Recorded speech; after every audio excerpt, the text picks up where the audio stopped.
Bilile, Ethiopia, Oromo slave girl, who won the heart of a German prince, 1820–1840. She was born in 1820 in Guma, a southern regional state of Ethiopia. Her parents named her Bilile, which literally means well-shaped or pretty, but she later came to be known as Mahbubaan, which means my beloved in Arabic. Unfortunately, when she was 15, civil war broke out in that particular area in 1835–36. It was during the period that she lost her father and 6 brothers except her mom. She was enslaved with her mother and taken by the conquering group to Gondar for the rampant slave trade. Then, she departed from her mother for trading purpose, and they never met again in their life. Later, Bilile was taken first to Khartoum, Juba or Sudan, and then to Cairo, Egypt, in 1837 by slave traders. At that moment, the son of German King Pakler was visiting southern parts of the world starting from 1835, and reached Egypt the same year. One day, he went to the market to visit and buy slaves, and he saw Bilile among thousands of slaves. On that day, she was ready for sale.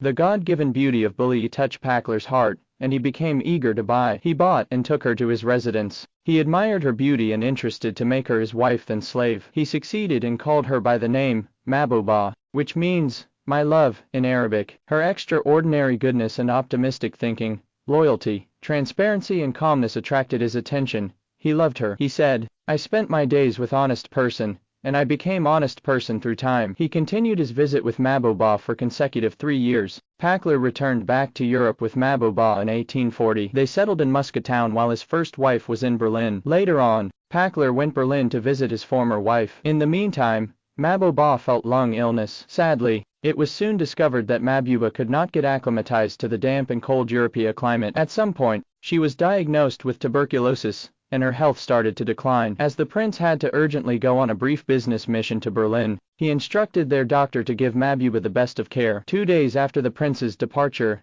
on October the 27th, 1840, a servant drew back the curtains in Mahbubaan's room, and found her mistress dead. She had died alone, a slim tiny figure in a large bed. Mahbubaan was buried in the local cemetery, marked by a large stone-shaped sarcophagus, with a single word, Mahbubaan. The grave site is visited by thousands of people every year. I felt more love for her than I thought myself capable of, the prince written to a friend. Her death was most intense pain. Mahbubaan, Bilile, Ethiopia, Oromo slave girl, who won the heart of a German